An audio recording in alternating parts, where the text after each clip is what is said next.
സൂപ്പർമാസീവ് തമോഗർത്തത്തിൽ നിന്നുള്ള അവിശ്വസനീയമായ അതിവേഗ കാറ്റിനെക്കുറിച്ച് നിങ്ങൾക്കറിയാമോ? പ്രമുഖ എക്സ്റേ ബഹിരാകാശ ദൂരദർശിനികളായ എക്സ്എംഎം ന്യൂട്ടൺ, എക്സ്റിസം എന്നിവ ഒരു സൂപ്പർമാസീവ് തമോഗർത്തത്തിൽ നിന്ന് മുമ്പെങ്ങുമില്ലാത്തവിധം ഒരു സ്ഫോടനം കണ്ടെത്തിയിരിക്കുന്നു. NGC 3783 എന്ന മനോഹരമായ സർപ്പിള ഗാലക്സിക്കുള്ളിലാണ് ഈ ഭീമാകാരമായ തമോഗർത്തം സ്ഥിതി ചെയ്യുന്നത്. മണിക്കൂറുകൾക്കുള്ളിൽ ഈ ഗുരുത്വാകർഷണ രാക്ഷസൻ ശക്തമായ കാറ്റുകൾ സൃഷ്ടിച്ച് വസ്തുക്കളെ ബഹിരാകാശത്തേക്ക് വലിച്ചെറിഞ്ഞു. അവിടെ കണ്ടത് ഒരു എക്സ്റേ ജ്വാല പെട്ടെന്നുയർന്ന് വേഗത്തിൽ മങ്ങിപ്പോകുന്നതാണ്. അതിനു പിന്നാലെ അതിശക്തമായ കാറ്റുകൾ രൂപപ്പെട്ടു. ഈ വസ്തുക്കൾ സെക്കൻഡിൽ 60,000 കിലോമീറ്റർ വേഗതയിൽ, അതായത് പ്രകാശത്തിന്റെ വേഗതയുടെ 1/5 വേഗതയിൽ ബഹിരാകാശത്തേക്ക് പറന്നു.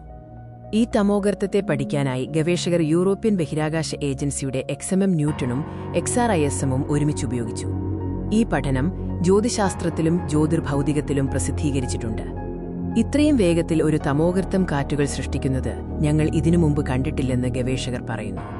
ഒരു തമോഗർത്തത്തിൽ നിന്നുള്ള അതിവേഗ എക്സ്റേ പ്രകാശം എങ്ങനെ ഉടനടി അതിവേഗ കാറ്റുകൾക്ക് കാരണമാകുന്നു, ഈ കാറ്റുകൾ എങ്ങനെ ഒരു ദിവസം കൊണ്ട് രൂപപ്പെടുന്നുവെന്നും ഞങ്ങൾ ആദ്യമായി കണ്ടു. ഈ തമോഗർത്തത്തിന് ഏകദേശം 30 ദശലക്ഷം സൂര്യന്റെ പിണ്ഡമുണ്ട്. സമീപത്തുള്ള വസ്തുക്കൾ ഭക്ഷിക്കുമ്പോൾ അത് ഗാലക്സിയുടെ ഹൃദയഭാഗത്ത് വളരെ തിളക്കമുള്ളതും സജീവവുമായ ഒരു പ്രദേശം സൃഷ്ടിക്കുന്നു. ഈ പ്രദേശം ഒരു ആക്റ്റീവ് ഗാലക്റ്റിക് ന്യൂക്ലിയസ് AGN എന്നറിയപ്പെടുന്നു. ഇതെല്ലാത്തരം പ്രകാശത്തിലും ജ്വലിക്കുകയും ശക്തമായ ജെറ്റുകളും കാറ്റുകളും പുറന്തള്ളുകയും ചെയ്യുന്നു. AGN-ന്റെ കുഴഞ്ഞ കാന്തികക്ഷേത്രം പെട്ടെന്ന് അഴിഞ്ഞുപോയതുപോലെയാണ് തമോഗർത്തത്തിന് ചുറ്റുമുള്ള കാറ്റുകൾ രൂപപ്പെട്ടതെന്ന് തോന്നുന്നു.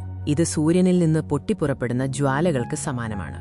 തമോഗർത്തത്തിൽ നിന്നുള്ള ഈ കാറ്റുകൾ സൂര്യൻ അതിശക്തമായ വസ്തുക്കളെ ബഹിരാകാശത്തേക്ക് വലിച്ചെറിയുന്ന കൊറോണൽ മാസ് എജക്ഷൻസിനോട് CME സാമ്യമുള്ളതാണ്. ഈ കാറ്റുകൾ സൗരജ്വാലകളെപ്പോലെയാണ്.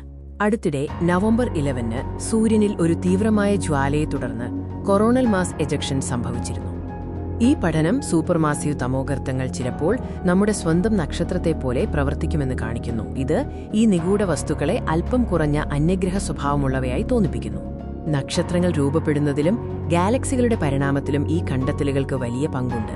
കാറ്റുള്ള AGN, വിൻഡി AGN-കൾക്ക് അവയുടെ ഹോസ്റ്റ് ഗാലക്സികൾ കാലക്രമേണ എങ്ങനെ പരിണമിക്കുന്നു എന്നതിൽ വലിയ പങ്കുണ്ട്. അതുപോലെ പുതിയ നക്ഷത്രങ്ങൾ എങ്ങനെ രൂപപ്പെടുന്നു എന്നതിനെയും ഈ കാറ്റുകൾ സ്വാധീനിക്കുന്നു. ഗാലക്സികളുടെ ചരിത്രം മനസ്സിലാക്കുന്നതിന് AGN-ന്റെ കാന്തികതയെക്കുറിച്ചും അവ ഇത്തരം കാറ്റുകൾ എങ്ങനെയുണ്ടാക്കുന്നു എന്നതിനെക്കുറിച്ചും കൂടുതൽ അറിയേണ്ടത് അത്യാവശ്യമാണ്.